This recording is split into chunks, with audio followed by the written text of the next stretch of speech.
Hello and welcome from Dallas, Texas. My name is Charlie Minato. I'm here at the Half-Wheel office, and this is halfwheel.com's top 25 cigars of 2020. And it's not my list, it's our list. I take only 1/4 of the responsibilities of this. Joined within punching distance on my right, although socially distanced on your screen, it is Brooks Whittington. Good morning, afternoon. Not sure what time it is, Brooks. And truly socially distanced all the way in Phoenix, Arizona, it is Patrick Lagreid. What's going on, everybody? How is everyone doing today? I mean, we're here, I think is the Yes, short of it. indeed. Yes, indeed. All right, Patrick, what cigar are you going to smoke today during the show? So, in honor of the passing of Hank Aaron, I'm going to light up a Davidoff Atlanta. That's wonderful. And with, the passing of Hank Aaron, not so much wonderful, but the tribute, wonderful. Not wonderful at all. So Brooks has been promising that he was going to smoke this cigar for basically the last year now, and has not. He keeps telling me, "Oh, I'm going to smoke it, and Wow. I'm going to smoke it next week." Do you want me to take the band off? Now, no, leave the band on, and so now we're going to make him do it publicly, much like his reviews. He has no say in what he actually reviews and what he smokes This for is this awesome. live show. Brooks, do you want to tell them what you're smoking? I don't know what I'm smoking. That's totally not true. This is a... No, I really don't. How the fuck do you not know what that is? Put it up to the screen. It's a Don Carlos Petit Lancero. He may or may not have gotten it from Cynthia Fuente, who I think is the person who outed that cigar actually exists. And so while Brooks and Patrick are lighting their cigars up, I'm going to smoke a Davidoff or a Drew Estate Year of the Rat, not a Davidoff Year of the Rat. But while they are lighting their cigars up, I am going to go. Oops, no, that's not what I'm... Sorry. I'm going to apparently unmute Brooks. But what I'm going to do is I'm going to walk you through how we come up with this list, and then we're going to get started. Brooks and Patrick, if you guys can get those cigars lit so we can get going here. So the way that this works at Half-Wheel, if the slideshow moves, is that there are some qualifications, but the list is based off of cigars that we review throughout the previous year. So in this case, out of 2020. Every year since we started this, there's sort of been a magical number, and that has been 91. So cigars that scored 91 or above through our reviews that are done on Tuesdays through Sunday are eligible. So no Redux cigars, also none of the stuff that we review for Holy Grail. So it's got to be cigars that we review at least 3 of. They have to be released in either 2019, the latter half of 2019, or in 2020. They have to get that magical 91 or above number. They need to be reviewed in 2020, and like I said, no Redux reviews. So that means every single cigar that is part of this list started off with one person, either Brooks, Patrick, or myself, smoking 3 cigars and ultimately coming up with a score of 91 or above. After that, we then, if we have a box of cigars, we'll send out 3 more cigars. So 1 to the other 2 reviewers. So let's say if Patrick gives the cigar a 91, then Brooks and I will each smoke 1 cigar on our own. We'll also send it to Brian Burt, who's actually going to be monitoring the chat. So if you have questions, comments, complaints, whatever, you can put them there, and Brian Burt will moderate them. And we each will smoke 1 using the same scoring system. The only difference is rather than smoking 3 cigars, we each individually smoke 1. Those 4 scores go into a spreadsheet. This is what the 2019 or 2018 version looked like. And the spreadsheet, the only difference between this and the one that we used for 2020, beyond the different cigars, is that it remains blacked out where you see the yellow stuff. So all those numbers in yellow all get blacked out throughout the year. We don't know what, as the scores come in, how things are ranking. And then we sort of undo the blacked out areas. And that was about 2 weeks ago. And there's always some surprise because, we don't really know what the other people are saying about those cigars. We honestly don't have that many conversations about what people think about will be internally the cigar of the year. And then we take the top 25. There's no attempts at fluff. There's no rule about, no Cubans or single store releases or event cigars. In fact, the last 2 years ago, we had an event cigar win. The year before that was a single store release. We've had Cubans make the top 5. There's no rule about a company making the list in multiple places, which certainly applies this year. There's no attempt at trying to put as many companies, i.e. sponsors, on this list as possible. It is truly the 25 best cigars, or the 25 highest rated cigars, based off of those very simplistic qualifications. And this year, there were 32 cigars that were eligible. And we're going to tell you what the 25 top ones were. I guess we'll tell you what all 32 were, but we'll tell you the top 25 ranked from 25 to 1. And with that being said, we are going to get started. If you have questions about this list or about other things, I suppose, you can put them in the comments, and we will take some of them at the end of this. But with that said, Patrick, are you ready to get us started? We are ready. Or I am ready. Are you ready? That's the real question.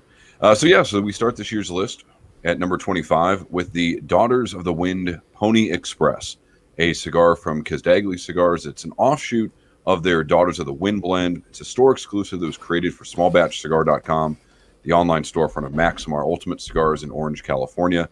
It's a blend that you don't see every day, an Ecuadorian Habano wrapper, dual binders from Costa Rica and Nicaragua, and then fillers from the Dominican Republic and Peru. Included in that filler is some Dominican Escroto Ligero, that is a key part of the filler. It was also the first box press cigar for Casdagli and a limited edition, just 333 boxes of 15 cigars produced. I remember it for offering some distinctive flavors, most notably an Earl Grey tea flavor as well as some cashews, both things I tend to like eating and drinking. It wasn't all it offered, and it's not like they were necessarily the dominant flavors, but they were two parts of the profile that helped it land on our top 25 list. And Brooks, as you noted in your review, this was not only a well-done retailer exclusive, but a cigar that was really well blended, easy to smoke, and all-around enjoyable. Yeah, I get the feeling that there's many people who have really smoked a lot of these Daughters of the Wind cigars, and that's a shame because they can definitely be very, very good as this one was.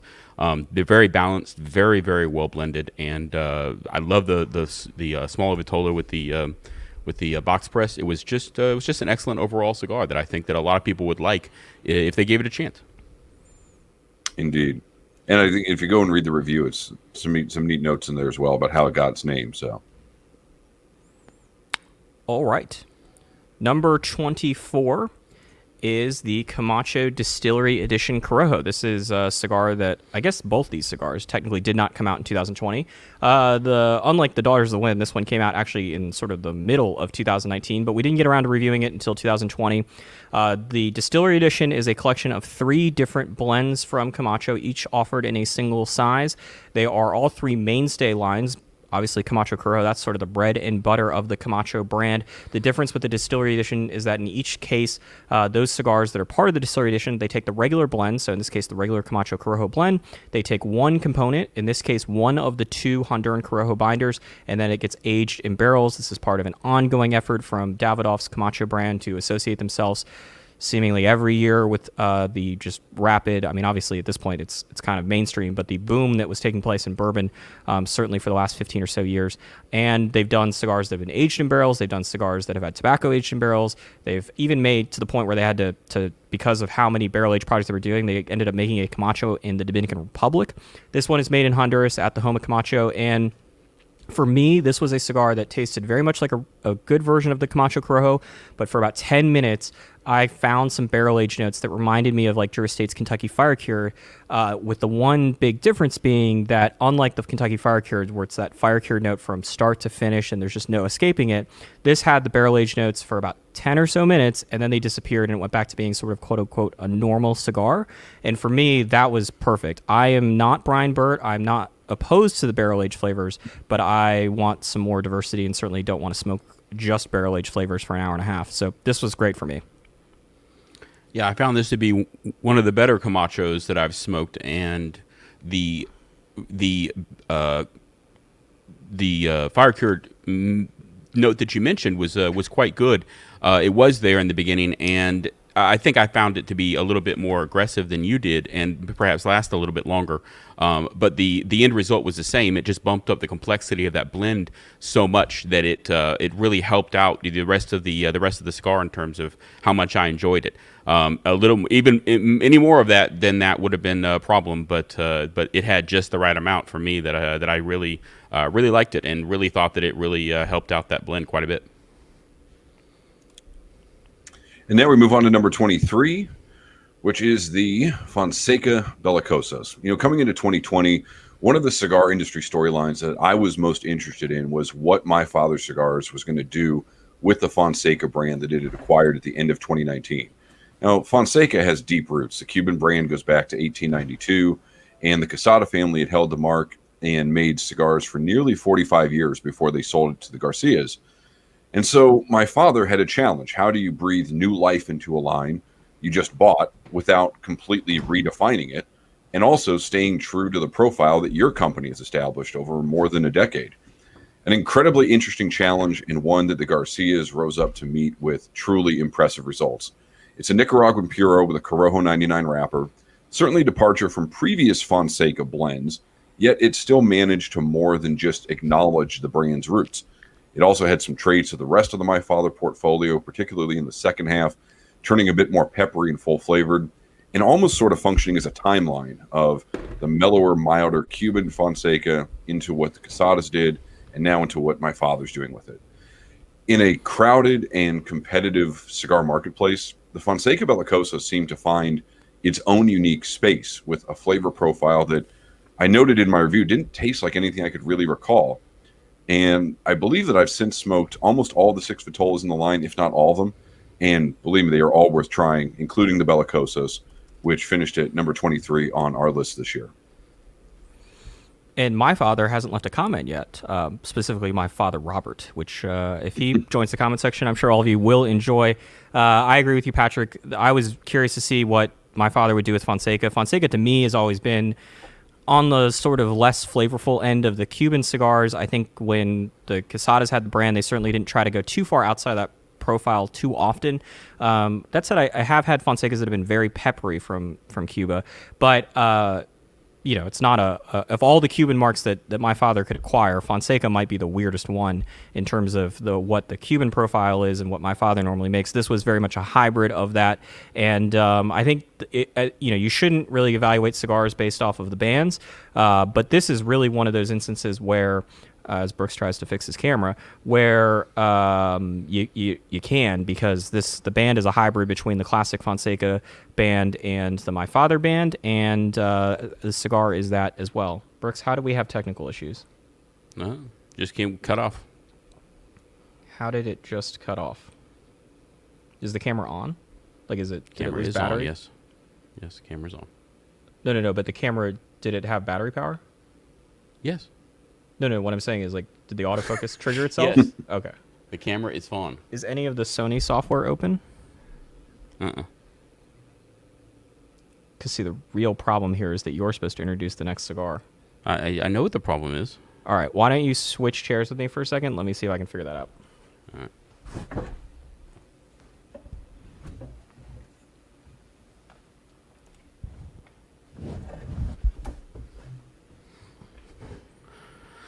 All right.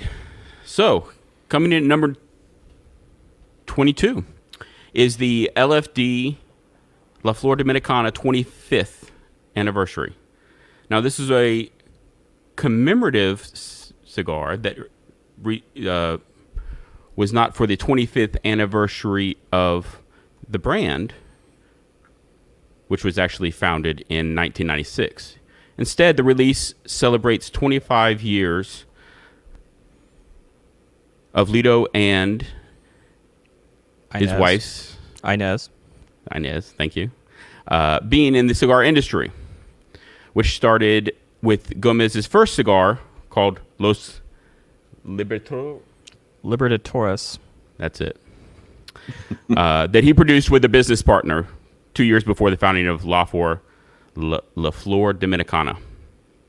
Now, this was first shown off at the 2019 IPCPR Convention and Trade Show in July, but started shipping to retailers in December 2019. It's a single 7 by 52 Vitola, $18 per cigar, $450 for a box of 25.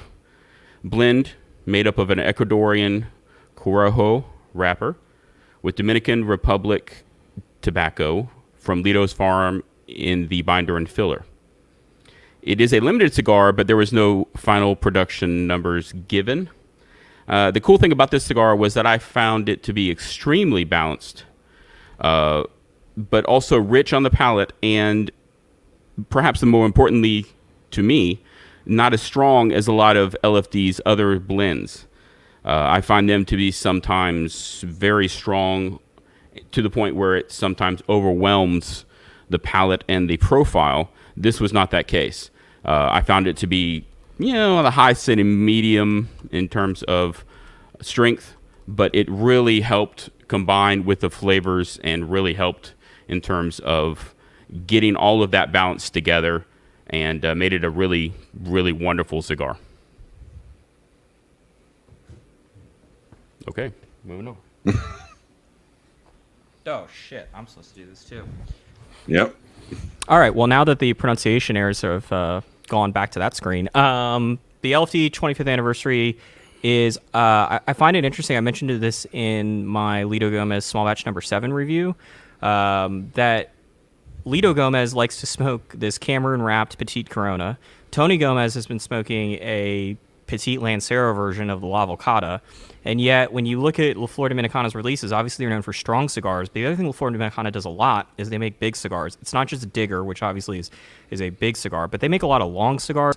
Lennox, Andalusian Bull. This is a larger than a Churchill. And it's just kind of an interesting contrast that I always find to be funny. And my father is getting himself banned from the chat. I Robert kind of regretted clicking over that. All right, so now that I can mute my self,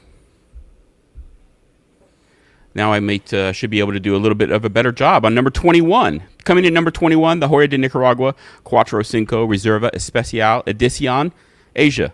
Now, this was only released in specific markets in Asia. It is a blend in the Cuatro Cinco line. However, only 10,000 cigars produced, and they came in 10-count boxes. Now, it is a box-pressed cigar, and on the box, and on the band, actually, secondary band, this printed a Pishu, a mythical Chinese creature that resembles a lion with wings. That's not Pikachu, not to be confused with that. It's a Pishu. I love this cigar. It's a wonderful size, thick enough that it will last a little while, but not so thick that it's going to take forever to smoke. I found some chocolate cake on the palate, earth, fresh black coffee, and some really great medium strength, along with significant black pepper, although that died out in the end. I was really impressed with it. The Cuatro Cinco is a favorite of mine in terms of blends from Joya de Nicaragua, and this is a really wonderful addition to the line. It's just so hard to get a hold of. It's not sold here, so it's really, really hard to get a hold of, and kind of expensive too. The second most expensive cigar on the list, I believe, if I'm not mistaken. So, yeah, I'll admit, Brooks, I wasn't immediately enamored with the Cuatro Cinco line when it first came out. Though after smoking more of them, and I will wonder aloud if the blend just didn't get a little bit better over time as the Obras Maestras collection developed. I really came to like what it offered. And as you mentioned, this particular cigar not only worked for me on flavor, but it also brought me back to some of my earlier days smoking cigars. And I remember seeing Joya's Antonio Ground Console back in the probably late 2000s. It seemed like a relatively unique Vitola that's short, fat, 4 3/4 by 60 Vitola. This is a little bit shorter at 4.5. It's box pressed, but to start with a good memory and then have a cigar deliver a great flavor profile, that is always a win for me. And so with that, we move on to number 20, the Aladino Habano Vintage Selection Rothschild. Now, it seems that I've been having a lot of conversations about Honduran tobacco lately, as there are an increasing number of good Honduran puros on the market these days. One of them that stood out was this cigar, the Aladino Habano Vintage Selection Rothschild. Now, I don't know what it is or when it happens, but there seems to be something that happens to very good Honduran tobacco after getting a certain amount of age that just elevates it to another level, delivering a rapid, almost exponential uptick in flavor. And the Iroa name is synonymous with great Honduran tobacco. And in this case, Julio and Justo Iroa offered a cigar that was rolled between 2015 and 16, meaning that when it showed up on shelves, it already had 4 to 5 years of age on it, and obviously even more now. It's a blend of a Honduran Habano wrapper and Honduran Corojo binder and filler, showing a bit different profile than the all Corojo blends that we've all likely smoked before this, but one that offers near perfect balance, full flavor, impressive complexity, and a wonderful taste of Honduran terroir, something that I have come to not just appreciate, but really enjoy when done right. And while we don't factor price into the score, they did all of it for $6. Yeah, I mean, it's also 4.5 inches long, so, this isn't I Habanos smoked a lot more maybe they shouldn't be expensive charging cigars. 15. I've smoked cigars in this size for a lot more money that were not as good as this. So, No, I agree with you. And I think what's fascinating about this line is that JRE hasn't announced or hasn't said when they're going to do this, but outside of it's in 2021. The plan is to take the Aladino Habano blend, so the same tobaccos or types of tobaccos they used for this one, except that they were going to not have them be as aged. The cigars weren't going to be as aged, and probably not the same vintage of tobaccos, but they were going to release it in other sizes. So that means a consumer is going to have the chance to walk into a store. You can buy the Aladino Habano vintage selection, and then you're going to be able to buy that blend, albeit not the same vintage of tobacco, but without the long-term aging that this one has, and smoke them side by side. Certainly the size will play a role in how one smokes, although I guess if they release a non-vintage version of the Rothschild, then you'll be able to do a side-by-side comparison and really get to do an experiment that outside of people that work in factories or outside of people that have a ton of patience where they buy cigars and then sit on them for 5 or 6 years, can do that. And you potentially are going to be able to do that for maybe $10-12 depending on what state you live in. So that's a really, a great thing. And I agree with you about where Honduran tobacco is. Brooks and I were talking about this the other day.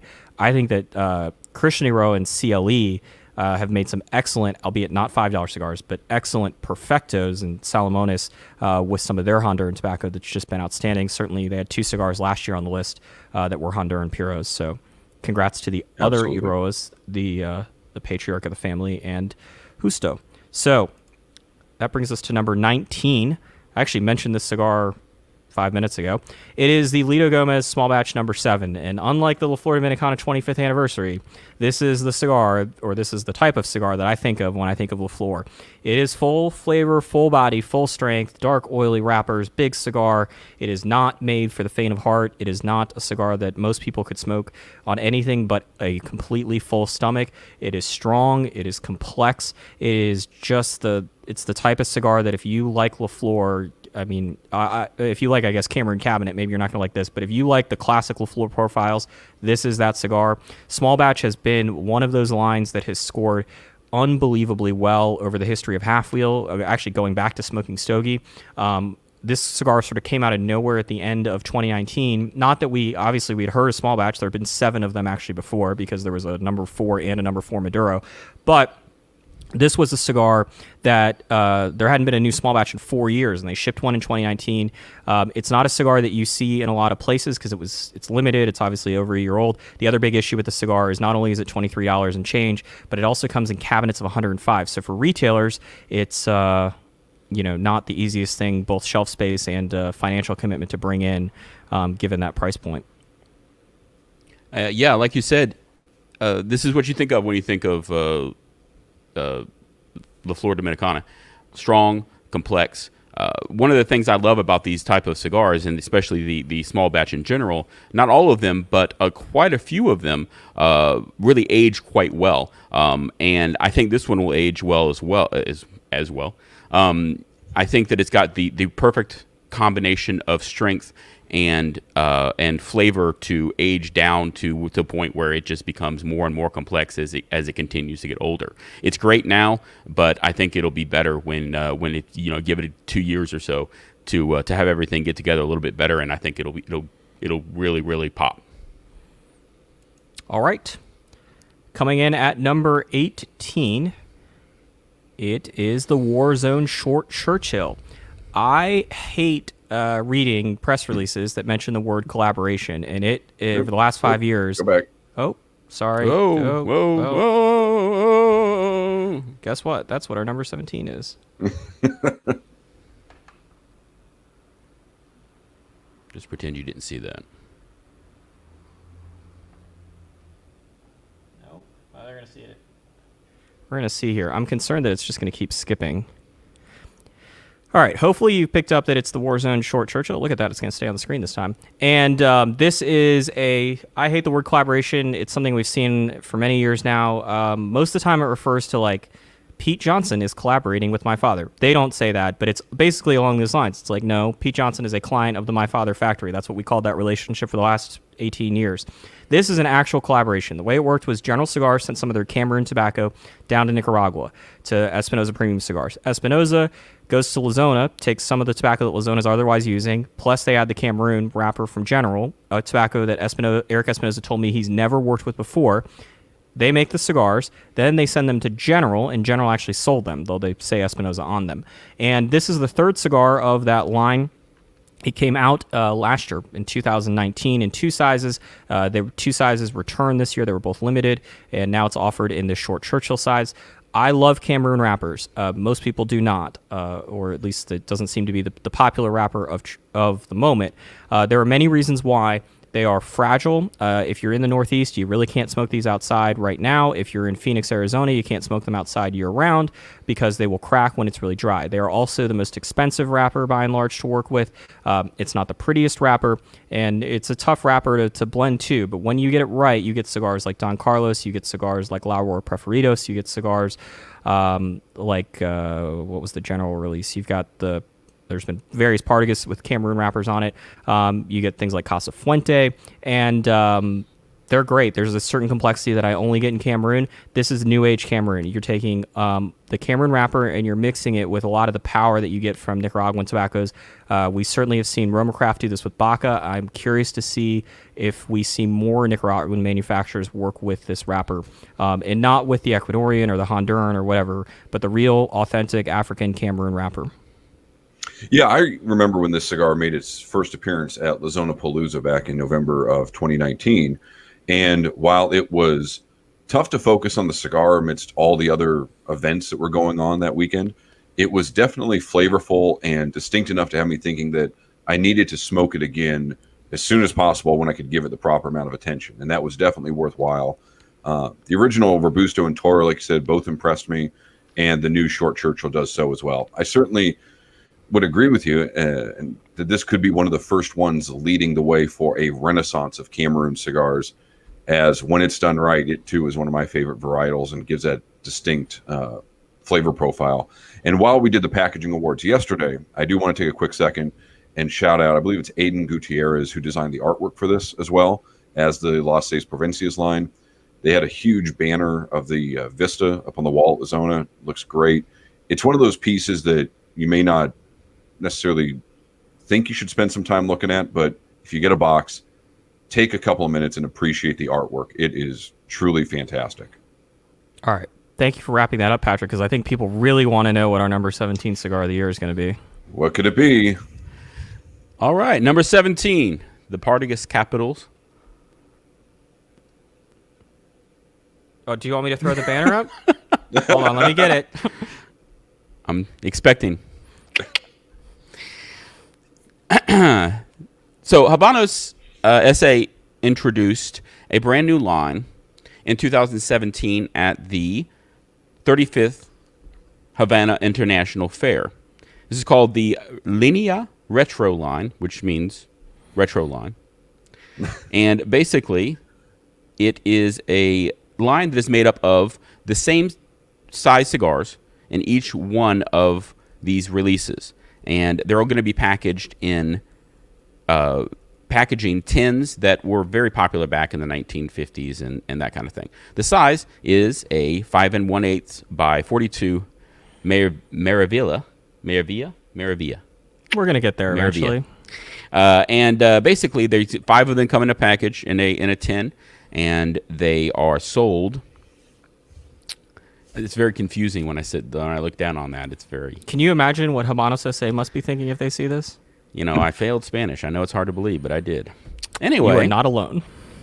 The Partagas Capitals was the second release in the series. The first one was the Romeo and Julieta Club Kings, and this one was a very different cigar than the Club Kings. It's an excellent cigar. Very it's a smaller cigar, and it's priced really, really high. It'll be over $10 just about anywhere you buy it. Although prices obviously are going to be different around the world, but it'll be over $10, and that is a lot of money for a cigar this size. But in terms of complexity, in terms of profile, it's an excellent cigar that I really, really enjoyed.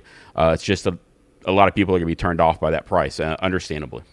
Yeah, I smoked the Club Kings, and as I mentioned on Monday, I had some terrible reviews that I had to perform in, not just in terms of the grammar, but in terms of the cigars I was smoking. And the Club Kings was one of the lowest points of 2020 for me in terms of review cigars. And so I was surprised when you gave the Partagas, or Partagas, as the Spanish speakers would like me to say, as high of a score as it was. And then I smoked it, and you were right. That's a great cigar. It's unfortunately priced. The third cigar, which is an H. Upmann, is also very expensive. I am curious. I mean, it's Habanos, so they can kind of get away with whatever they want. But, even for Habanos, these are ridiculous. I could only imagine what it would be if they did a Cohiba in one of these tins. It'd be like $40 for a Petite Corona or Corona. And that's unfortunate. It's a good cigar. I wonder if we'll see them. They have made other sizes or other versions of these sizes for these marcas, but a lot of them have been mixed filler cigars. I'm curious to know if they'll make this cigar or this blend in a box form. Now, there obviously already is one. It's a question of whether or not this is the same 5 1/8 by 42 Partagas version as the one that's currently sold in the box. I would venture to say probably not, based off of how good this one was.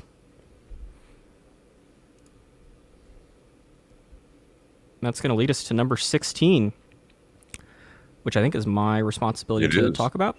It is the Room 101 Death Bucket 2. Hoyt Nicaragua, if you've been paying attention to our list, our Factory of the Year awards over the last couple of years, you will know that they have been on it a ton. And they've been on it for a variety of reasons, but in 2020, the cigars that were performing well that we reviewed from Hoya, which isn't an indictment of everything that they make, it was more an indictment of the new cigars, basically could be put in two categories. There were the really expensive high-end lines that they make for themselves as well as for Steve Saka that scored really well. And then there were the regular production new lines that they introduced for other clients that did not score very well. The one sort of outlier here is the Room 101 Death Bucket. Now, $12, it's not the least expensive cigar in the world, but it also isn't sort of the flagship lines that the Cinco de Cadas or the Numero Uno or even the Sober Mesa is for these other companies. But this was a cigar for client that was not that was quite good and wasn't necessarily a $15 cigar. It's the follow-up to the Room 101 Death Bucket, which is a cigar that's got too complicated of a history or too long of a history to explain at this point. I believe this is the first time that Room 101, at least publicly, has worked with Hoyt Nicaragua, and this cigar was very similar to a lot of those Hoyas that have scored really well. It's a medium profile cigar, but with a lot of flavor, a lot of complexity. The one major downside here is that it is super limited and probably already sold out, to the point that when this cigar got as high of a score as it did towards the end of the year, a retailer complained to me and said, "Man, why do you guys keep giving high scores to cigars that I don't have on the shelves anymore?" But welcome to Halfwheel, and you should have seen what it was like 5 years ago. Yeah, and you mentioned that, Charlie. We cover a lot of trends in the cigar business, one of which has been the emergence of these sort of new distribution channels. We've seen some companies go direct to consumer, and in 2020, we saw the launch of the Limited Cigar Association as an extension of Privada Cigar Club, as a way to get these fairly small releases onto retail store shelves.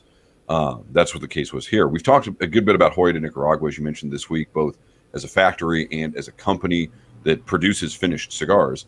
And while Hoya has unquestionably doing great work for itself, this may very well be one of the best projects I can remember them doing for another company.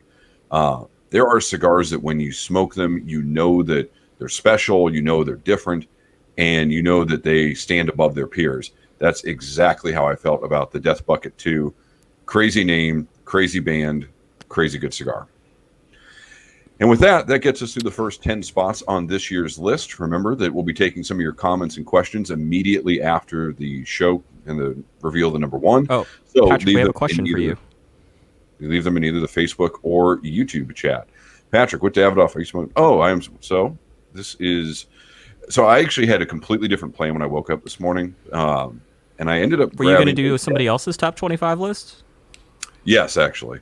This is a Davidoff Atlanta from the Davidoff store in Atlanta. As we know, Hank Aaron. For those who don't know, I work in pro baseball as well. Loved baseball all my life. And Hank Aaron was actually one of my favorite players. Denver got to see him play, but when I was a young kid, I do remember sending him a baseball card, and it came back autographed. So Hank Aaron's always had a special place for me. And with his connection to Atlanta, I figured this was going to be about as good of a cigar as I could light up to remember him by. So this is, I don't remember what year this is. I think this is one of the more recent ones because it's a darker wrapper, but it's the Davidoff Atlanta store exclusive. All right, and I think with that, Brooks, you ready for? I am. Let's do number 15. That would be the Hoya de Nicaragua Numero Uno La Attaché. I can't do French either, apparently. Attaché? Attaché. Anyway, first came the Hoya de Nicaragua number 1, a 6 5/8 by 44 Lonsdale. This is a Nicaraguan ambassador cigar that they gave out in missions around the world. That was released at select Drew Estate events in 2018 and, incidentally, won our number 1 for 2018. After that, that cigar was renamed the Numero Uno and released to the public in 2019 as a limited edition, only 1,500 boxes of 25. This was the second size release in the blend, a smaller 5.5 by 42 Petite Corona that debuted at Chicago-based retailer Up Down Cigar in 2019, late 2019. This was just as complex on my palate as the Numero Uno. However, just a little bit slightly different profile. Creamy peanuts, citrus, caramel sweetness, and not quite as balanced. I do think it will get there. I think a little age will really knock this thing out. But I still think it's one of the better cigars that Hoya de Nicaragua has made recently. And this blend continues to just knock it out of the park for me. You could smoke any of these and be perfectly happy for the rest of my life, honestly. So if they smoke them, you would be happy for the rest of your life? That's what I said. Okay. That's what I said. Well, yeah. commoners, That's go what I out said. and make Brooks happy, because I certainly don't do it on a daily basis. But yeah, it's a good cigar. You know, look, it's a follow-up version to a cigar that we gave number 1 in Cigar of the Year to in a relatively pretty clear fashion a couple of years ago. I mean, it was a close award, but we all love that cigar. This is no different. It's not as good as Brooks mentioned at the moment, but it's a good cigar. I'll be curious to see we've had 3 of these so far. I'm curious to see what Hoya does next with this blend, because as I'll give a little tease, we do the consensus on Monday, which is based on a whole bunch of media publications, top 25 lists, and the Numero Uno blend is all over the place there too. So I would imagine we're going to see more of these going forward and more names for Brooks to mispronounce. It's going to be awesome. I've got one word for them: Nympha. I was thinking you were going to say something in English, but apparently not. But I said it right. You did get the word nympha right. You are, congratulations. And with that, we head to number 14, which is the La Flor Dominicana Petite La Volcata. Now, as Charlie mentioned earlier, a lot of LFD's highest rated cigars in recent memory, both on this site and elsewhere, have been big cigars. That was true earlier. The LFD 25th anniversary is 7 by 52. The Lido Gomez Diaz Small Batch 2019 is 6.5 by 52. But the very small Petite La Volcata ranked higher than both of them, as the 4.5 by 32 Vitola claims our number 14 spot this year. Now, I am usually not a fan of this Vitola. It's been tried by some other companies, and I hate to say, usually the results are not good, sometimes even disastrous. But this was not the case for the La Volcata. Originally released in 2017 in a 7 by 48 Churchill Vitola, the second size, a smaller Petite La Volcata, seems to know its opportunity to impress is limited, and it gets out of the blocks in near perfect stride, offering a distinctive mix of earth and pepper that gets highlighted by sweetness and a gradual evolution from the San Andreas-led first puffs to a more Dominican-led final puffs. And I may I add that this, again, all for only $4 before taxes, of course. It got a 93 rating. It's in the top 25. It's a heck of a great cigar. Yeah, it's crazy to see a cigar come in tins in a small size that's not $14. It's just fascinating. I apparently didn't change the font on this slide, but I liked this cigar a lot better than the big La Volcata. They obviously did the same thing with Lennox, which was a cigar that finished number 2 on our list the year that the regular Lennox came out. I felt the regular Lennox although it's been an inconsistent cigar for me, but when Lennox is on, it is fantastic. And I was disappointed with the Petite Lennox, but Brooks has mentioned his two favorite phrases are put it in a Nifa or put it in a Petite Corona. And so oftentimes putting it in a Nifa or putting it in a Petite Corona, the blends just don't hold up. This was a case where the blend got better, which is a really rare thing for it to happen. And I would imagine, given we've seen it with Lennox and with L'Avocado, I would guess that it's only a matter of time before we get some Andalusian bulletins. Hint, hint. 2021. John Carney was in the chat earlier. Maybe he can drop some news. Screw the tins. Nympha. Okay. Calibra. Great. Halfwheel.com, trying to help you sell cigars. All right, coming in at number. I'm looking here. 13. 13, thank you. That would be the Emilio limited edition LJZ Robusto. Now, this is a limited edition version of the Tu Vitola LJZ regular production line that debuted in 2019. And that was a tribute to LJ Zuka's founders, who now own the Emilio brand. The new version also released in the two Vitolas, but each of them feature a combination of wrappers in a barber pole fashion, specifically light Habano from the original release, the same wrapper that was used in the original release, and a darker sun-grown... Whoa, your face there, man. Darker sun-grown Habano leaf that was also included. Now, this is limited to 250 boxes of 20, with each cigar priced at $10. It's a clean and bright profile. Nuts, earth, floral balance. Thank you. Floral balance, extremely well made with some black pepper and medium plus range. I enjoyed it immensely. I don't think the barber pole did much of a difference in that regard. But I do think that it's a very, very good cigar, and I think that most likely a lot of people probably slept on it, and I think that they're going to regret it if they don't get one. Yeah, I have been intrigued by the growth of Fabrico Oveja Negra from Black Label to Black Works. And then when I heard about the agreement with Emilio, I was intrigued to see what James Brown would create and how different it would be from what he had created previously, as well as how different it would be from what I remember of the previous incarnation of Emilio. Now, fortunately for my palate, he used Nicaraguan Habano and a fair amount of it. 2 styles on the wrapper, as you mentioned, another leaf for the binder. And there were times I thought the pepper may be a little bit much, although James Brown's blending profile tends to lean towards pepper-heavy cigars. But other than that, I mean, it is pretty much flawless. It's, again, just too bad there's not more of these.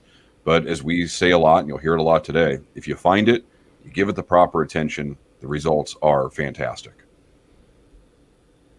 And I didn't know we were drinking yet, so thanks for the memo. What memo? I didn't either. All right, moving on. We are number 12, which is the... Whoops, let me cut that off. Here we go. Muestra de Saca, Unstolen Valor. Now, the series is made up of blends that don't fit into any of Dunbarton Tobacco and Trust's other lines. The Unstolen Valor is the fifth release in the series, but the first to be blended by somebody other than Saca. In fact, for this release, Saca asked Raul Disla. Is that good? Yeah. Okay, good. Production manager at Nicaragua American Cigars S.A. I mean, you mispronounced the word manager. But... to blend it. He's also blended cigars for the Tarano family, Dunhill, Nica Habano Factory, and A.J. Fernandez.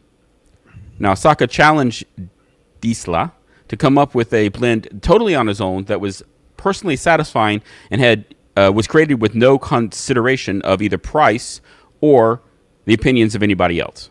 Interestingly, while Disla came up with a total of 4 blends for Saca to taste, the two men disagreed on which one should be the final blend, and Saca's blend, known as Blend U, was ultimately chosen to go into production. It's a Nicaraguan Puro with one size, 6x52 Toro, sold in boxes of 7. Each cigar has its own coffin in that box, and each cigar priced at $17.95. Now, while it's not over the top complex by any means, it's extremely well blended, and its very distinct flavors really put it over the top for me. as well as really good construction, at least on my sample. I was impressed with it, and I think that it's not as good as some of the other ones in the line, but it's definitely good enough to make the list. Yeah, and certainly everybody's going to disagree with, what's your favorite in a certain line or from a certain manufacturer. I actually did think that Unstolen Valor was probably the best, at least from my palate, in the Moisture de Saka line. And, there are some cigars that tend to stick in one's mind. And as we climb this list, you get more and more of those. And for me, this is definitely one of them. When I reviewed it, I remember talking about having a lot to offer. And that's a phrase that generally means that a cigar offers a lot of flavors. It offers a range of intensity or strength or whatever it may be. But the Unstolen Valor isn't that cigar. Instead, it has a lot to offer in the purity of the flavors and the depth of the flavors. This is not a buffet of a cigar. It's one of the best steaks you've ever had. It's not an open bar. It's a fine single malt scotch. However you want to phrase it, it is one heck of a good cigar, and definitely worthy of a high spot. And congratulations to Raul Diesla and Steve Saka on this one. Our number 11 cigar is basically the same thing, although it's a completely different blend. It is the Four Kicks Capa Especial Corona Gorda. And the reason why I say it's basically the same thing is the way this cigar came about is when John Huber and Mike Conder, the two co-founders of Crown Heads, were starting their company. They went to Ernesto Perez Carrillo Jr. of EP Carrillo, and they started working with him to come up with a blend. And they finalized 3 blends to pick from for the cigar that would become known as Four Kicks. There were 2 blends that had a Habano wrapper, and there was 1 blend that had a Sumatra wrapper. Ultimately, Conder and Huber won out. They're the clients, so the client always wins there. And they took one of the Habano blends. That's the Four Kicks line that Crown Heads debuted with. But because everything that is old is new again, this year we got the Sumatra blend. They used the Capa Especial branding, which is, interestingly enough, what Taiwahe uses to refer to their Sumatra offerings a lot of times. For me, I was not the largest fan of Crown Heads. I always thought that Headley Grange was better. Certainly Las Calaveras has had some excellent blends. But to choose between the 2 Four Kicks here, or I guess there's now a few of them because you've got Mule Kick and some other things. But for me, this is the best Four Kicks we've seen so far. It's a great cigar. It's maybe not as luscious as some of the best Sumatra wrappers, but it certainly has plenty of that complexity. And it's an excellent cigar. Love the color, too. Yeah. Oh, completely. And, I would have loved to have been part of the blending process that led to Four Kicks, or if nothing less, just even a proverbial fly on the wall as the discussions were being had, like we were talking about. And that's certainly not possible, but getting a chance to smoke the cigar that could have been Four Kicks isn't a terrible option. This is one of those cigars I would love to revisit one of these days, particularly to smoke it either side by side or close in timing to an off-the-shelf Four Kicks, or maybe even one out of my humidor, though I don't think I ever marked down what years those are from. Either way, I would love to do a more focused comparison. And it seems that I've smoked and enjoyed a number of cigars recently with an Ecuadorian Sumatra wrapper, a varietal that I'd also love to explore a bit more. And the Capa Especial is certainly a good place to start.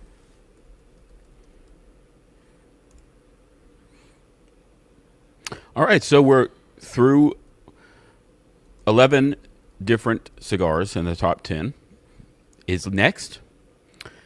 And if you have any questions, anything that you want to hear from us about, just leave a message and a comment, and we'll get to it if we possibly can. How's that cigar, Brooks? Since it's very, very good. Waited a year to figure this out. Oh, really? It's good. No, I love it. Thanks. Appreciate that. So again, I'm going to want that other one back, by the way. I don't know where I put it. So I find that to be a lie, since earlier this week you told me you specifically mentioned smoking that one soon. All right, so the Arturo Fuente Don Carlos Petit Lancero is pretty good. It's really good so far. Yeah. Better than the Don Carlos Lancero? Well, it's not. I'm not done with it yet, but it's getting there. All right, Patrick, you had something? No, I was just going to say. So again, that's your first 15 comments on Facebook and YouTube. We'll get to them as many as we can after the show. Ready to keep moving? Because it is that time to get into the top 10. Charlie? Yeah, no. You got anything? Yeah, we may have a puppy appearance later on.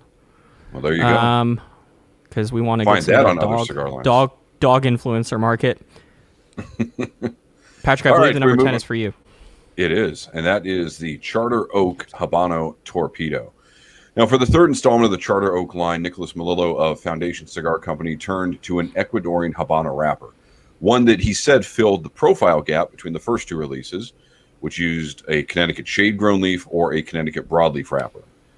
And the result was a cigar that more than just filled a gap in the company's portfolio. It delivered a remarkable cigar in the process. It's a slightly tamer profile than what some might think of when hearing the word Habano, at least in my experience. And it is a great example of a cigar that is truly the total being greater than the sum of its parts.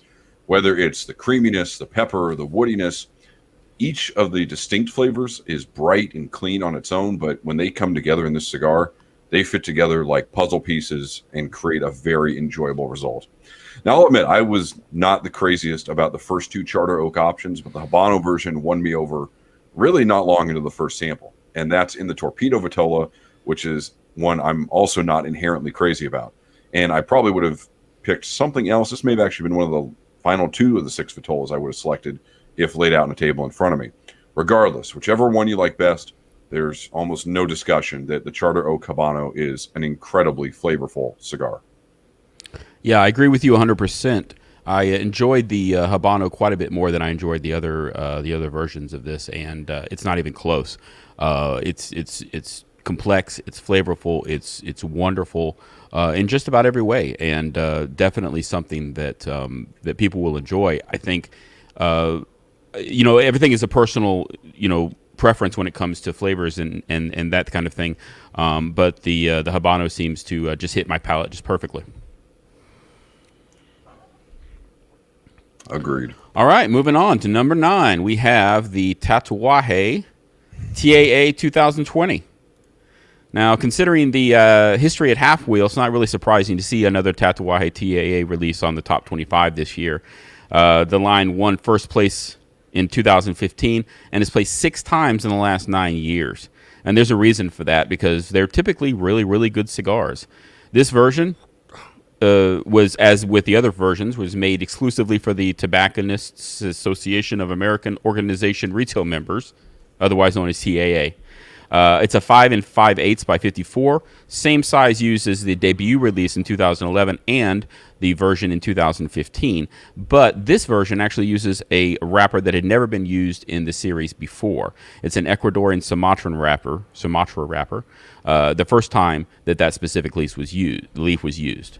I found this to be amazingly complex, dominated by flavors of Mexican hot chocolate and charred meat.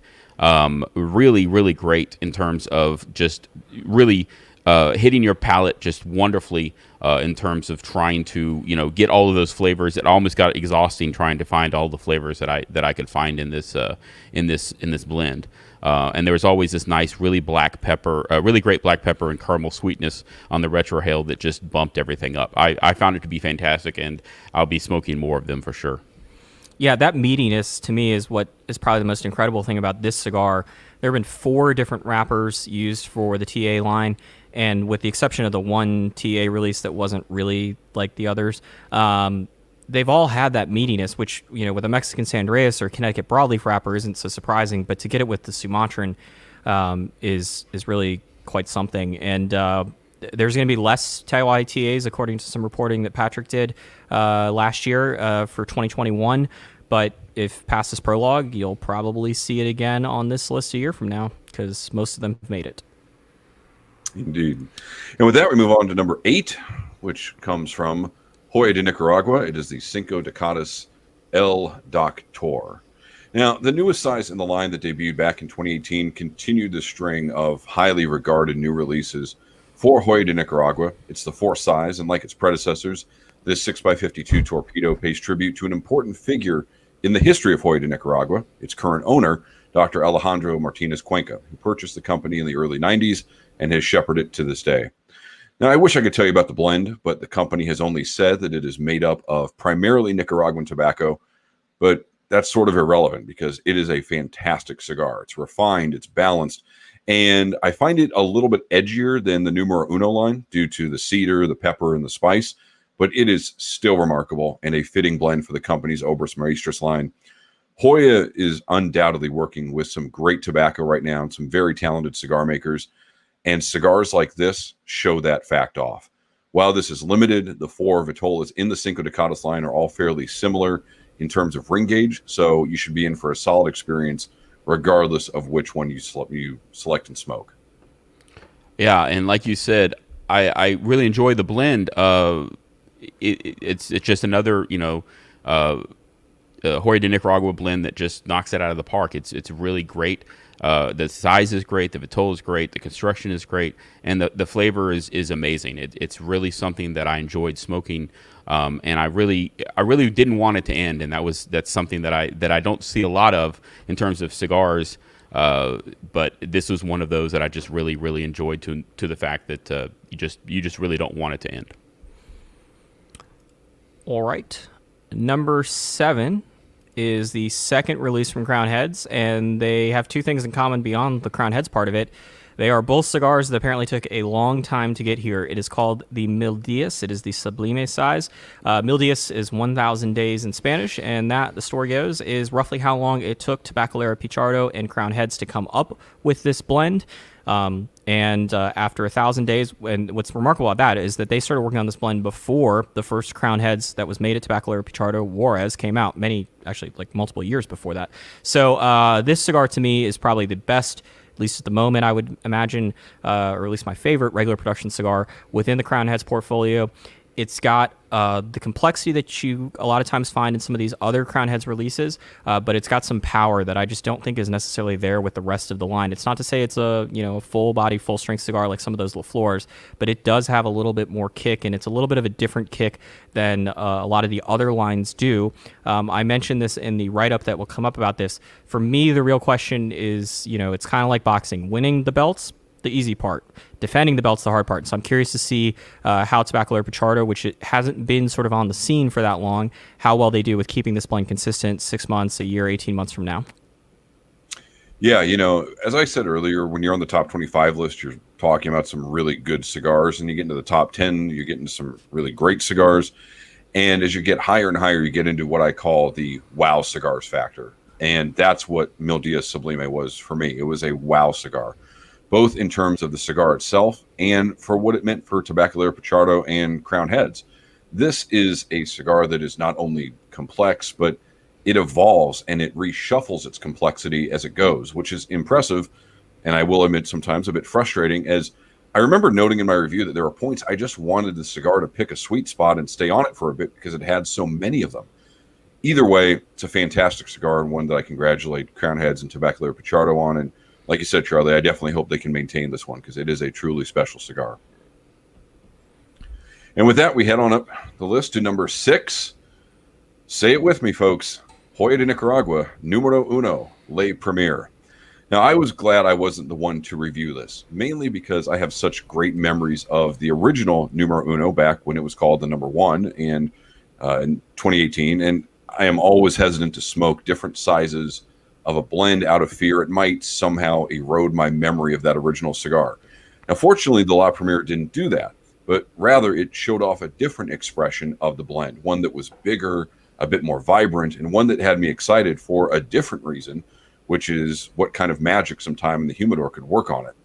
Now, I don't know how exactly going up to a 48 ring gauge resulted in this flavor profile.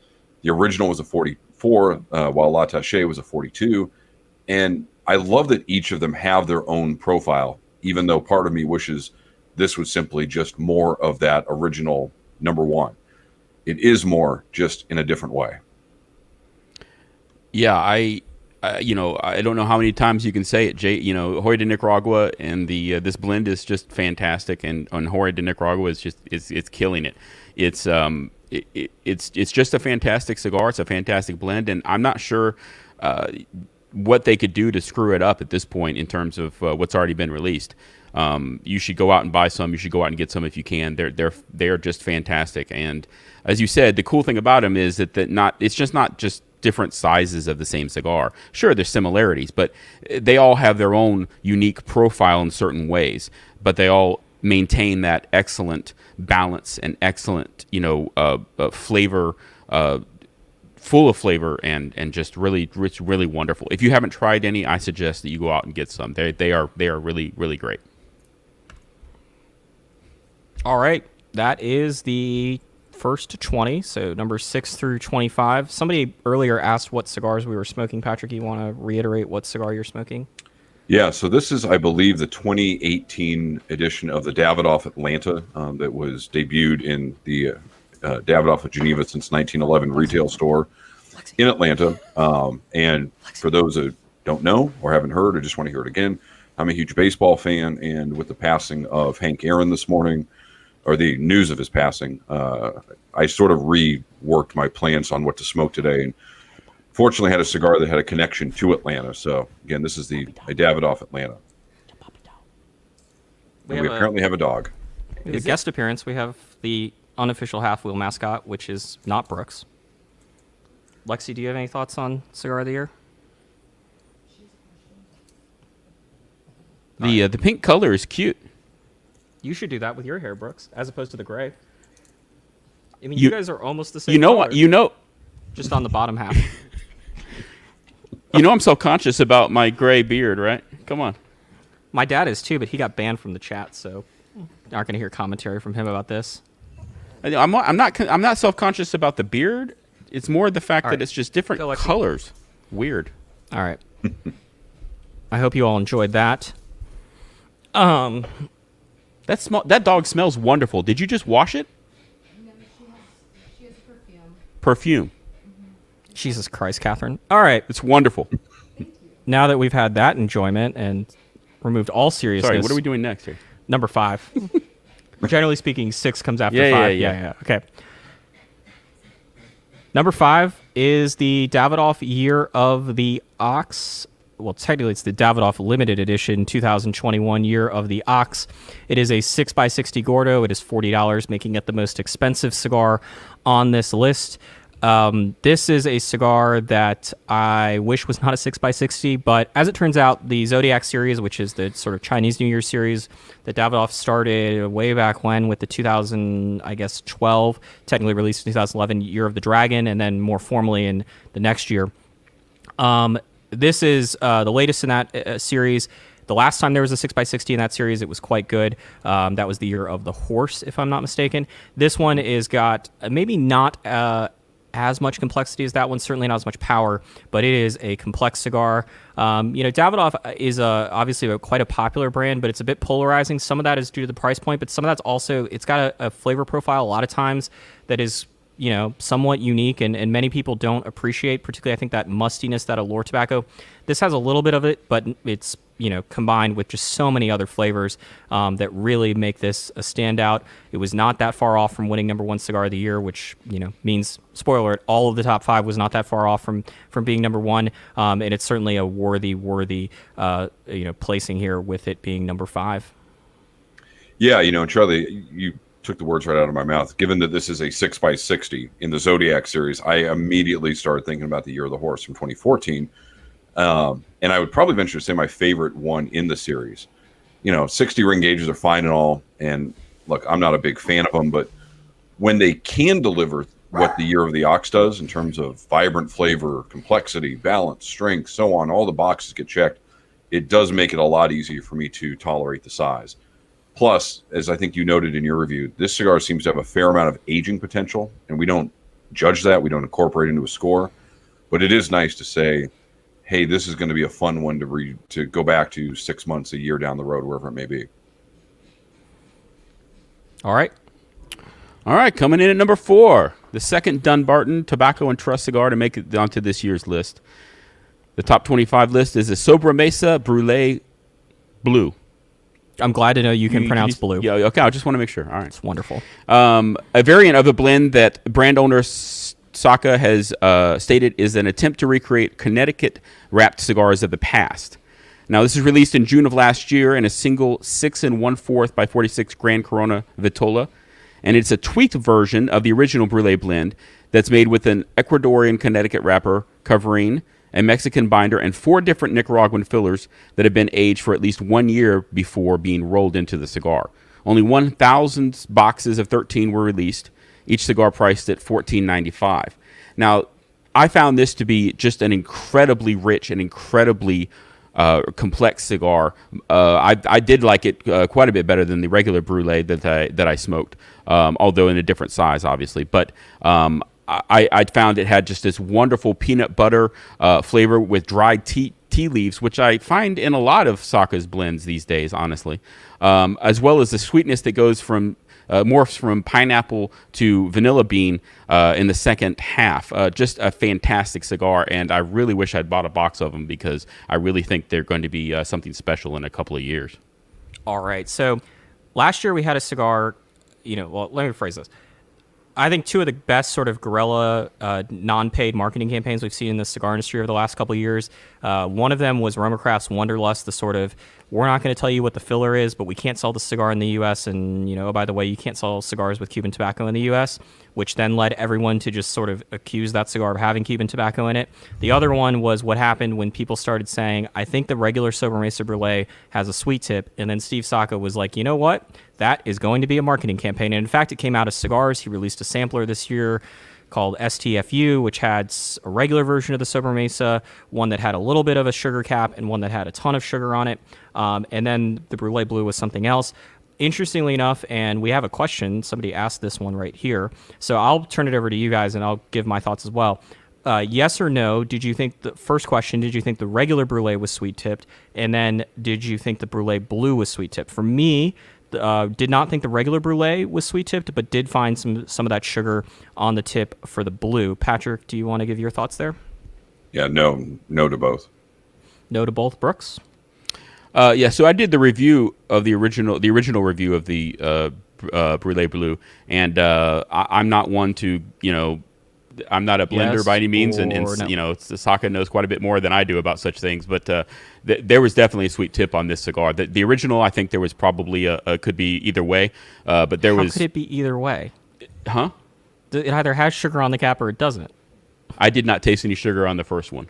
Okay. However, this one, there is no doubt in my mind. I tasted it. I smoked 3 of them, so I licked all 3 of them on the cap just to try it. Yeah, okay. Yeah. Licked it. Okay. And then I licked the rest of it down near the foot, and there was nothing there.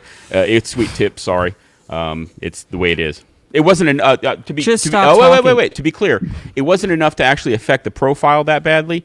In other words, it wasn't something that just oh my God, this is horrible. But it was definitely present, no doubt. Well, now that we've learned how Brooks reviews cigars, by licking them, we're going to move on to number 3. Boy, you thought the puppy was going to be the end of the seriousness here. Our number 3 cigar is very, very good. It is the Aventura, the Royal Return Queen's Pearls Corona. This is one of 2 blends that are part of Aventura McKay's The Royal Return. The other one is the King's Gold, which Brooks reviewed. I have not smoked all the Vitolas of both of the 2 blends, but for me, the Queen's Pearl is clearly the better blend. That's not really that big of a dig at the other one because this is the number 3 cigar of the year. In fact, if we didn't consider construction and particularly body, which ultimately was the deciding factor between this not getting number 1, but flavor-wise, amongst the 4 of us, this was the best scoring cigar.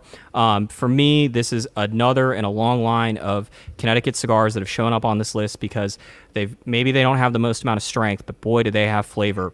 It's got tons of it, both up and down, left and right. It is super complex. It's not the cheapest Petite Corona in the world, but if you haven't, tobacco lawyer William Ventura is really known for their work with Caldwell. They've made cigars for other people. This is sort of the home line for the brand. William Ventura, or Henderson Ventura, is a partner in the line, or in the company. And this is just a fantastic cigar with an absolutely crazy backstory that I recommend you going to their website and reading. They really went all out with trying to come up with the names for these different lines.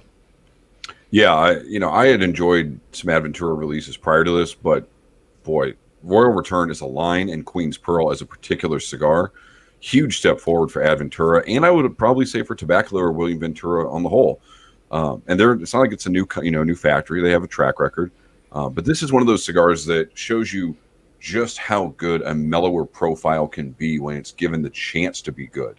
First and foremost, it's approachable, and that I think any of us, or probably any retailer, could seemingly recommend this without hesitation. But then it delivers, and not just in lighter flavors, but as you noted, there's some earthiness, there's ramen in it, there's barbecue sauce that you got in one sample. There's a lot for the palate, again, if you give it the chance to shine. It would be so easy to maybe knock this cigar for what it isn't in light of, big peppery spice bombs or full body or whatever the case may be. But look, as you said, Charlie, you don't get to number 3 on this list for not bringing the goods. And the Queen's Pearl certainly does that. Yep. All right. Number 2. Yeah. Hey, tip liquor. Calm the fuck down. Number 2 Tap is the Taiwan Black Label Petite Corona BC. This was one of 3 new regular production Vitolas for Taiwan's very esteemed Black Label line in 2020. That was somewhat of a surprise. It had been a while since we'd seen a new Black Label cigar. Much like with Lito Gomez Small Batch number 7, which apparently I'm just going to refer to at every possible moment during this live show, this is the cigar, or this is the type of profile that I think of when I think of Black Label. To me, the Black Label line, which is a cigar that came about after Pete Johnson went to Cuba. He met a man who gave him a cigar. It was his personal cigar, and Pete wanted to come back and make a personal blend for himself. Plenty of other people have followed in that line of trying to make cigars for themselves and then selling them. Black Label is that cigar, or was that cigar for Pete. And for me, the Black Label, and he described this in his sort of explanation about coming up with this blend, it's always got this complexity that many of the other cigars on this list have, but what separates the Black Label blend and profile, at least at its finest, from a lot of the rest of these cigars, is that it has a bit of an edge to it that you just don't find. And it's all about that balance between the complexity and the edge. It's not a harshness, but it's a power. It's a little bit of a roughness that really, in the contrast, is really just something that speaks to me.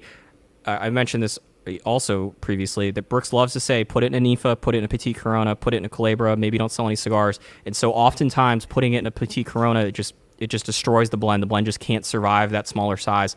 This is a cigar. It's as good as just about any of the other Black Labels I've ever had. And it was not as close between number 1 and number 2 as it was maybe last year, where it was down to hundredths or maybe even thousandths of a point between them. But it was still pretty close, and this was an excellent cigar. Certainly if it's your favorite cigar of the year, you are not picking poorly.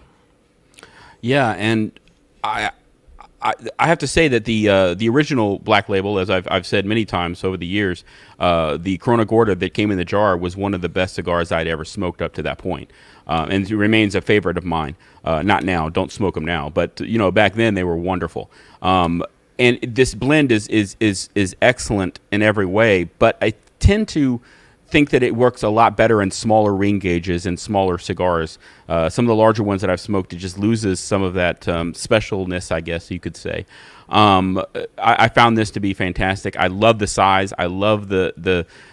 You say that it's not a harshness. I think I would characterize that aspect that you're looking for as more of a harshness. It's not in a bad way at all. It helps to balance out the rest of the flavors, and it is fantastic. It's a great size. It's a great price. It's a great cigar. If you want to taste what the Black Label is supposed to taste like, this is the cigar you should be smoking. And it's the least expensive one. For me, that harshness, it's not. I guess maybe the best way to describe it is it's not sharp like a lot of harshness is. It's got it sort of coats the palate differently, and so I think when people think of harsh, it's a very distinct profile. For me, it's not that. It's not like smoking a cigar that got too hot with some complexity. It's a very different experience, and yeah. I think Pete put it in there specifically, although I don't want to speak for him, obviously, but I would think that Pete put it in there specifically that he wanted that in there to balance out that entire profile, and I think he does it wonderfully. All right. So is it that time, Charlie? Oh, well, no. We're gonna see my dad's still watching, even though I got banned from the chat. There's a seizure oncoming. Here you go, Patrick.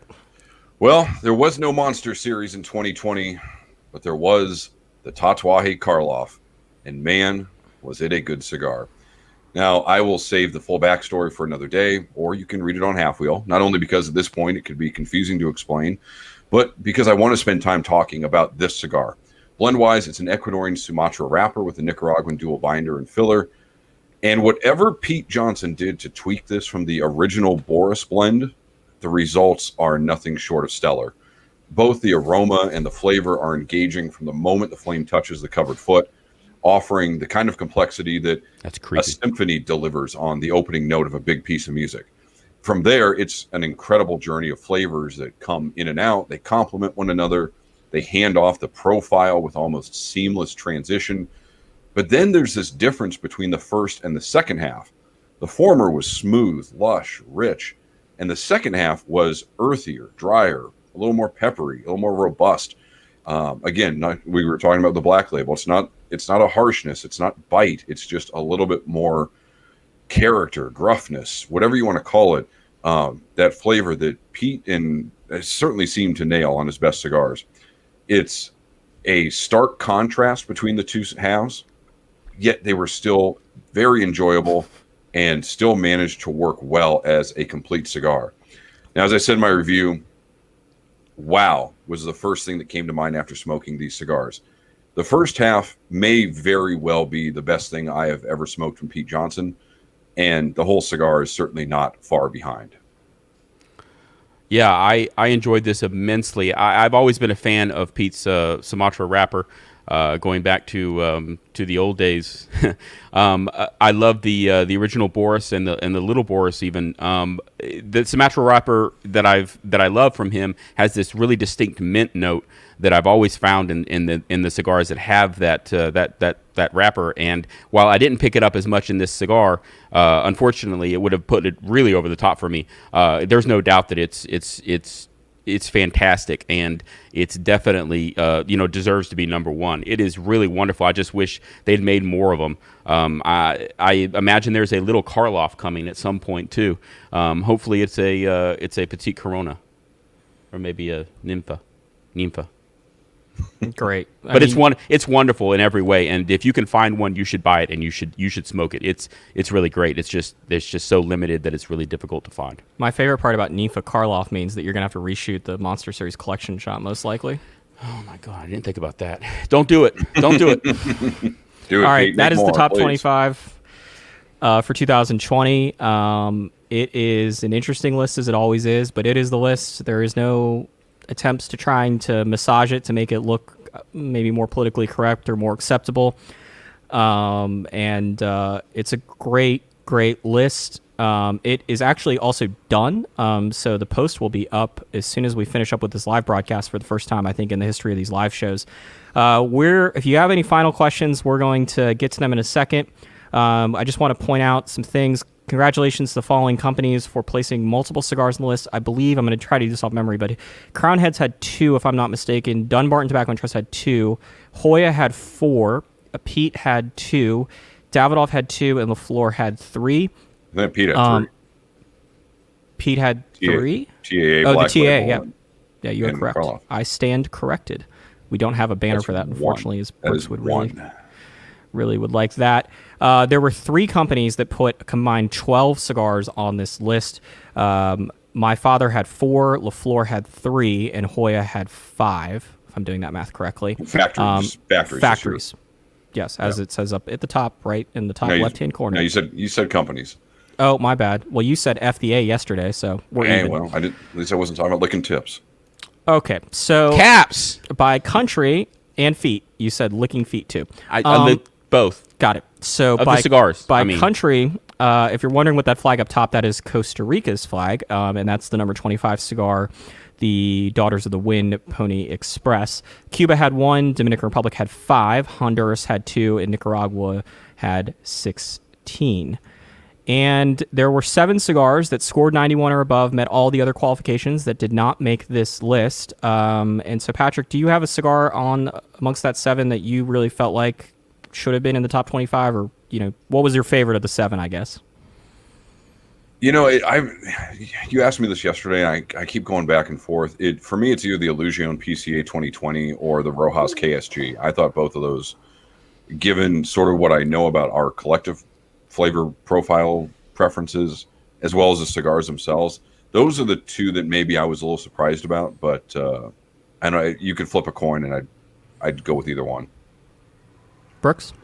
Yeah, for me, it's not even close. It's the Illusion PCA 2020 exclusive. I thought that he slammed that cigar out of the park, and I was extremely surprised that it didn't make it in. I've been a fan of Dion's stuff for a long time, and it hits my palate really, really well. But I think that it's just a really great medium body, full flavored cigar that it shocks me that it didn't get in. Yeah, and for me, I thought that the Killer Bee from Blackworks, the Killer Bee, the Swarm, was absolutely excellent, as was the original Killer Bee, and would have loved to have seen that on this list, but the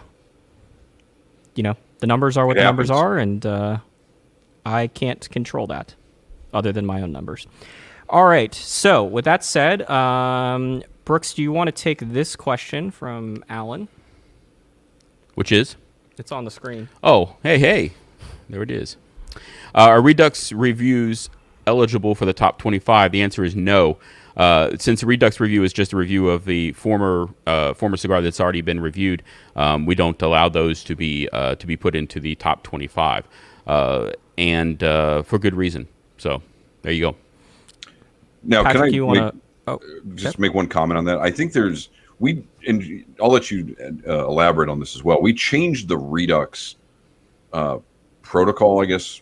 This year, or last year, of if a cigar gets re-released, it qualifies for a Redux as opposed to a full review, and it's more of a comparison of that, version 2, whatever you want to call it, compared to the original one. And I sort of wonder if that may not have shortchanged a cigar or two somewhere along the way. You mean like this one? It's kind of hard to say. Yeah, that's one that came to mind because I think Which one is that? Because I can't really. You're the Rat from Drew Estate. I don't know. I mean, we don't necessarily have to have the entire discussion here. I just don't think there may be unintended consequences of things, and that's a cigar that definitely comes to mind. Yeah, I think welcome, as I Brad. get handed a puppy again, I think that the thing here is that that I cigar love had how an the mic is opportunity. the only thing that's in focus too. Yeah, that cigar had an opportunity to make the list the first time it came out, and it didn't. And so for me, that's sort of why we do it the way that we do. Brooks, if you're going to do that, you got to move your mic away. I think it would be unfair to allow a cigar like the Year of the Rat, where they haven't said that the blend changed, to have a second opportunity to make the top 25 list, given that every other cigar only has one opportunity. The question really becomes if a company were to re-release a cigar like, say, Perdomo this year, where they acknowledge that the blend has been changed or they've done something different to it, then those cigars are eligible. And so it creates a bit of an interesting thing. Obviously, now that Davidoff in particular is releasing a whole bunch of cigars that were part of its archives, it's something we're going to have to tackle. Fortunately, I don't know how many cigars honestly would have been affected by that. Maybe the year of the Liga, but beyond that, not much. And there's a question from in the room. There are no participation trophies. At Halfwheel, we believe that there is number one, and then there's everything else. Not to say that the rest of the top 25 isn't irrelevant, but we have one trophy. We don't have one here because a certain person in Georgia, who may or may not be watching, has not sent us said trophies. But we will be sending that trophy at some point to Pete Johnson, and maybe if there is a PCA 2021 trade show, we will do that official handoff there. And so, Brooks, you have something you want to just put some commentary on, if I'm not mistaken? Yeah, so I find it interesting that there are so many smaller cigars on this year's list. I was trying to count them before, and there's at least 5, and I think maybe 6 even.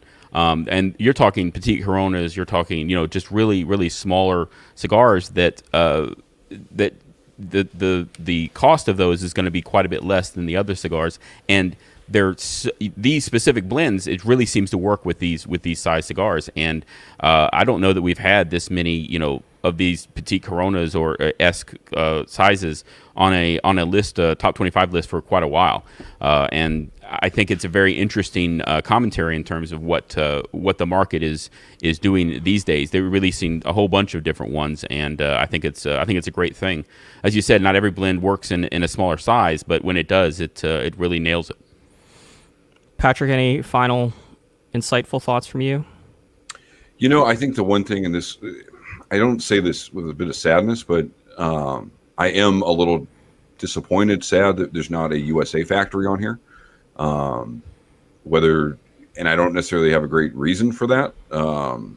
There's definitely there's not a lot of cigars being made in the U.S. anymore, but it certainly would be nice to at least have one of them show up on this list. And, I use a lot of baseball analogies, and I was sort of thinking, like, is the American-made cigar is sort of like the 300-game winner in baseball. It's still possible, but it's not maybe as likely as it had been in years gone by. Yeah, sorry, I'm trying to look over. David asked a question a second ago, and I'm trying to see if I can do the math real quickly to figure out what the most contested spots were. There wasn't like years prior where it was super contested. From what I can tell, it looks like 7 and 8 were the closest. That was down to 0.03 of a point, more or less. But last year it was just super stupidly close up top. This year, not so much. And we've had ties, I think, in years past, even with these like thousandths of or hundreds of thousands of a decimal point. So none of that this year, a little bit more spread out. But that being said, just to give you an idea here, if we don't do this, certain magazines and other people will go back and re-rank or republish the scores once they get redone for the top 25. We don't do that. But all the cigars from the top 4 up, the top 5 up would have all been 92-point ratings. And then 6 through 15 would have all scored 91 once they go through the process with the 4 scores. So it's a pretty close grouping up top, but not as crazy as before. The one thing I will say that I found interesting about this, we had 3 factories put almost half the cigars on the list, and we mentioned this last year with Hoya, and I think it's worth repeating that there are times in which factories are just, I think, have access to better tobacco, or the tobacco they have is just better than it is in other years. And that on the flip side of that, there are years in which I think maybe the certain factory isn't having the strongest year with its tobacco. Obviously, we are only reviewing new cigars, so it's a bit of a, like you would not want to evaluate Padron, for example, based off of just simply their new cigars. And I think that applies for just about any factory because of how we go about doing this. And we only review a small number of cigars from each factory. But it really stands out to me that there wasn't a cigar from Topsa on here. That is the Aganorsa factory in Nicaragua. Topsa has had years where it has just dominated this list, certainly the consensus as well. And this year, the Illusione was one of the cigars that missed out. But, that was a bit of a surprise. I wonder if we're going to see the Aganorsa tobacco. Maybe next year we see just a bit better. I also wonder with Aganorsa in particular if that's just a case where the cigars that are coming out of the factory are a lot of the same things and a lot of the same types of tobacco. Excuse me. That all being said, one moment. Oh yeah, that'll help. That all being said, I think the regular cigars that are coming out from HVC, from Illusione, from Aganorsa Leaf are great, and I know Aganorsa's got 2 new releases queued up for the first part of 2021, so I'm curious to see what those taste like. So that is our top 25, but we are not, unfortunately, or I guess I'm not, and to some degree Brooks, not done yet. I will be back here on Monday, same time, 12 p.m., to do the consensus. It is the most complicated top 25 list that has ever existed. The way it works is I take all the top 25, top 10 lists that I can find with a few qualifications from blogs, magazines, podcasters, YouTubers. They're very basic qualifications. You got to review at least one cigar in 2020. You got to publish a list by the end of today, and you can't be a retailer or a manufacturer publishing a list. And then I put them all into a spreadsheet. I tabulate the results, which have not been fully tabulated yet because we're still waiting on some lists. Cough, cough, cigar snob. And we come up with this interesting list. It is not the end-all, be-all of lists, but it certainly is the most interesting one because it really, you can see how cigar companies interact with media. This will be the 10th year of the consensus. Monday's show will all just be about 2020. At some point later on in the week, there'll be a big spreadsheet published that combines all of the consensus data into a unified format, and we're going to evaluate sort of how brands have done historically over the consensus. So for Brooks Whittington, Patrick Lagreid, my name is Charlie Minato. Thank you guys for all tuning in. Thank you, Brian Burt, for working the back end. Thank you, Lexi, for showing up with lunch. Brooks and I are going to go eat fried chicken, and in 2 minutes, Half Wheel's Top 25 will be on the website. Until next year, keep smoking, stay safe, and don't lick the feet or the tips.